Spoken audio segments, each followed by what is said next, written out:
কি সুন্দর সকাল! আমার বাসাটি কত সুন্দর! এখানে থাকলে মন ভরে যায়। পায়রার কথা কাক শুনতে পায় এবং কাক মনে মনে ভাবে, দূর ছাই, আমার বাসায় থাকতে একদম ভালো লাগে না। যদি আমি কোনো রকম ভাবে পায়রার বাসাটি দখল করতে পারি, তাহলে আর এবছর আমাকে নতুন করে কোনো বাসা বানাতে হবে না। যাই গিয়ে দেখি যদি পায়রাকে কোনোভাবে বোকা বানিয়ে তার বাসাটি দখল করা যায় তো। বলে কাক চলে যায় সে পায়রার বাসার দিকে। তাকে কিভাবে বোকা বানিয়ে তার বাসাটি দখল করা যায় তার উপায় খুঁজতে। এবং কিছুক্ষণ পর সে পায়রার বাসায় পৌঁছে যায় এবং পায়রাকে বলে, আরে বন্ধু পায়রা, তুমি কেমন আছো? হ্যাঁ কাকদা, আমি ভালো আছি। তুমি কেমন আছো?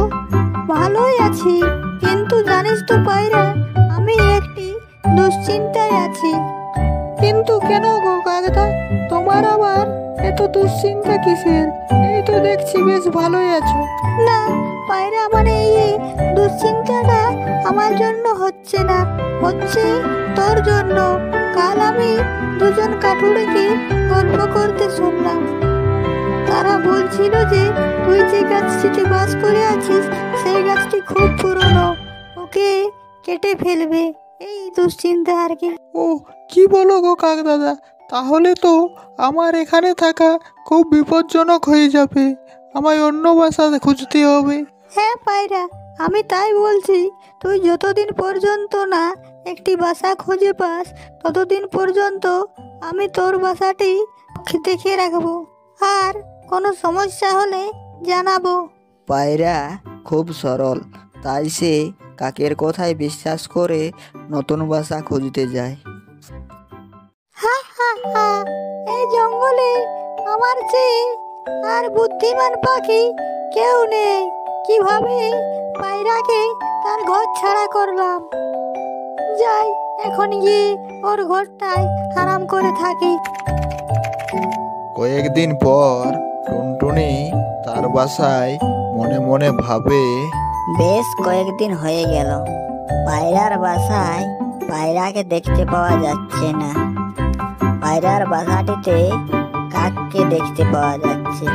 কাক নিশ্চয়ই কোনো চালাকি করেছে পায়রার সঙ্গে, তাকে তার বাড়ি থেকে মনে হয় তাড়িয়ে দিয়েছে। যাই গিয়ে দেখি পায়রা কোথায় আছে।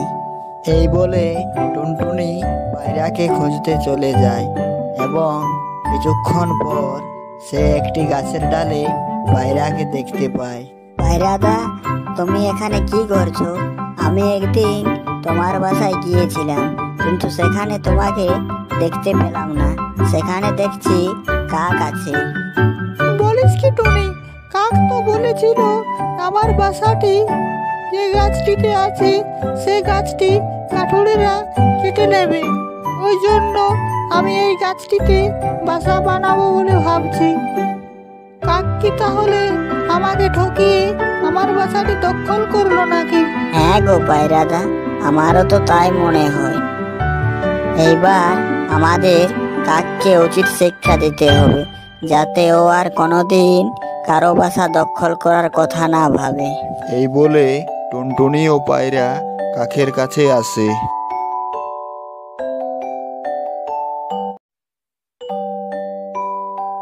আরে কাকদা, তুমি এখানে? আমি তোমাকেই খুঁজছিলাম। আমি কাল যখন উড়ে যাচ্ছিলাম তোমার বাসা দিয়ে, তখন আমার হীরের আংটিটি তোমার বাসায় পড়ে গিয়েছিল। চলো না গো কাকদাদা, আমরা তিনজনে মিলে খুঁজে দেখি, যদি পাওয়া যায় আংটিটি তো। কাক মনে মনে ভাবে, দূর ছাই, আমি ফালতু এত বুদ্ধি খাটিয়ে পায়রার বাসাটি দখল করলাম। আমি যদি আমার বাসাটিতেই থাকতাম তাহলে টুনটুনির হীরের আংটিটি আমি পেয়ে যেতাম এবং ওই টাকা দিয়ে এর চেয়েও ভালো বাসা পেতাম। এখন আর কি করা যায়? যাই গিয়ে টুনিকে দিতেই হবে সেই হীরের আংটিটি। হ্যাঁ টুনটুনি, চল তাহলে আমরা তিনজন মিলে খুঁজি সেই হীরের আংটি, যদি কোনো রকম পাওয়া যায় তো। এই বলে তারা তিনজন কাকের বাসার দিকে গেল আংটিটি খোঁজার জন্য, এবং তারা বেশ কিছুক্ষণ খোঁজার পর আংটিটি পেল না। আংটিটি মনে হয় আরো ভেতরে ঢুকে গেছে।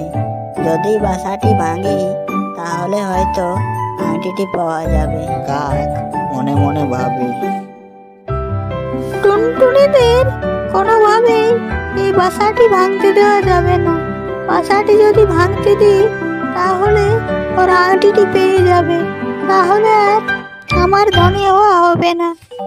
বুদ্ধি খাটিয়ে বাসাটি ভাঙতে দেওয়া যাবে না। ওরা যাওয়ার পর আমি একা একা ভাঙবো এবং আংটিটি আমি একাই নেব। আরে না না টুনটুনি, আমার বাসাটি তোরা ভেঙে দিস না।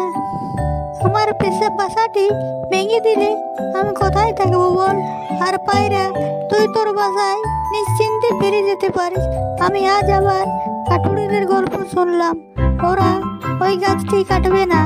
তুই নিশ্চিন্তে থাকবি যা। আর ঠিক আছে কাকদা, তাহলে এখন আমরা যাই। আংটিটি পেলে তুমি আমাকে দিয়ে দিও কিন্তু। এই বলে পায়রা ও টুনটুনি সেখান থেকে চলে যায়।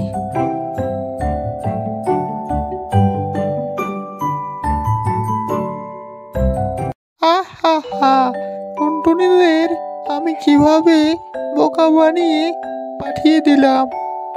এখন আমি আমার বাসাটি ভেঙে টুনটুনির আংটিটি নিয়ে নেব।